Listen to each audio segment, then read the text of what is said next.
Tu n'as pas besoin de courir après les prophéties. Tu dois courir après Jésus. Il y a tellement de spectacles et tellement d'un espèce de mystère qui tourne autour de certains serviteurs de Dieu. Comme si ils étaient des espèces de super-héros intouchables. Comme s'ils avaient un accès particulier auprès de Dieu. Comme s'ils étaient les préférés de Dieu. En réalité, au bout d'un moment, on se demande si c'est eux le roi ou si c'est Jésus le roi.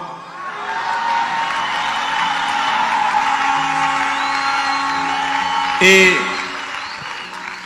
quand on dit dans quelle église tu vas, eh bien on a l'habitude de dire le nom du pasteur dans l'église où on va. Mais ça peut devenir au bout d'un moment un problème. Si le roi de l'église, c'est le pasteur, ou les leaders, ou ceux qui aimeraient une place dans l'église, il y a des choses qui ne glorifient pas Dieu. L'apôtre Paul disait qu'on nous regarde comme des administrateurs. Parce qu'il a réalisé qu'au bout d'un moment, les gens commençaient à dire « Moi je suis de Paul, moi je suis d'Apollos ». Et il va casser cette chose en disant qu'on nous regarde simplement comme des intendants. Vous savez ce que c'est un intendant? L'intendant, ce n'est pas lui qui va forcément saluer les personnes importantes qui sont en visite. L'intendant est en train de gérer les choses quelque part. Normalement, l'intendant, on ne doit pas voir qu'il est là. Tout doit fonctionner, être bien administré, sans qu'on sache que quelqu'un est derrière. Ça, c'est un intendant.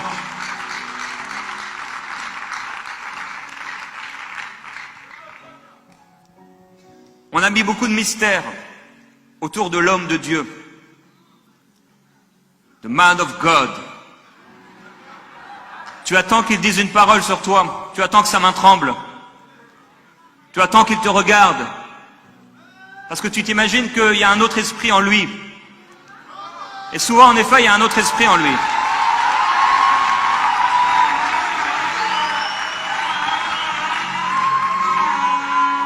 Parce que souvent, c'est l'esprit de la manipulation qui l'habite.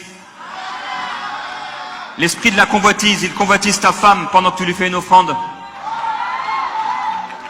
Il a la cupidité dans le cœur. Il y a des faux prophètes, il y en a toujours eux. Et ils sont bien déguisés. L'art et la maîtrise de se déguiser. Ils ne peuvent être une offrande agréée de Dieu. Ils vont pouvoir faire leur spectacle et le faire pendant des années. Ils vont bien rire et bien profiter jusqu'à ce qu'ils se retrouvent en face de Jésus. Et ils vont être de ceux qui vont dire « Mais Seigneur, n'avons-nous pas fait en ton nom ?» Et ils auront des jugements à rendre pour avoir manipulé les foules, pour obtenir de l'argent de leur part. Ne vous faites pas tromper, ne vous faites plus tromper par des illusions, par des mirages, par des recettes magiques qui n'ont rien à voir avec ce que nous dit la parole de Dieu.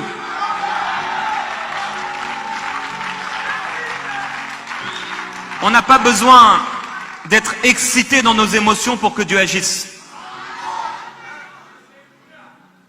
Mon premier pasteur était un homme tranquille. Mon deuxième pasteur était tranquille également. Je vous ai dit, jamais je l'avais vu en short. Il était là tranquille. On aurait dit une page d'une Bible.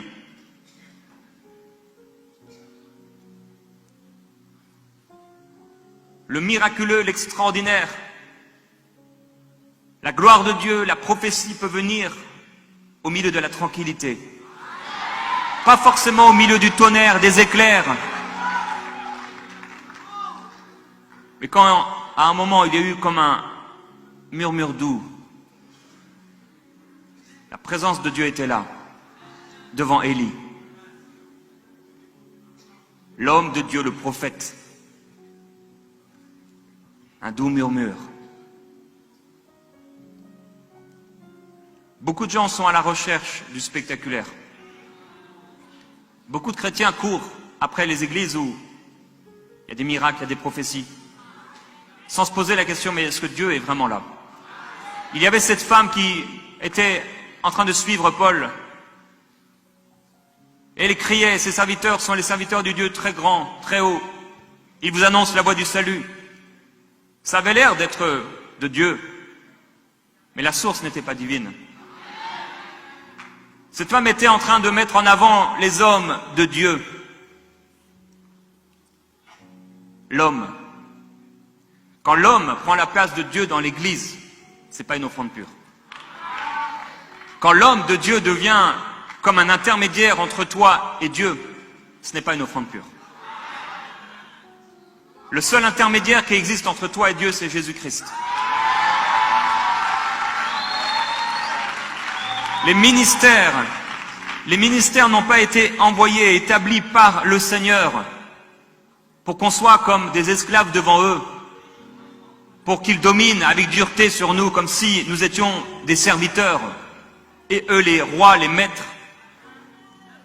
Ne vous faites pas manipuler, berner, ne vous faites pas écraser par des gens qui soi-disant disent obtenir et avoir une onction spéciale et particulière. Nous n'avons rien reçu qui nous a été donné de Dieu. Notre onction n'est pas à vendre. Quand tu commences à vendre ton onction, ton offrande est impure.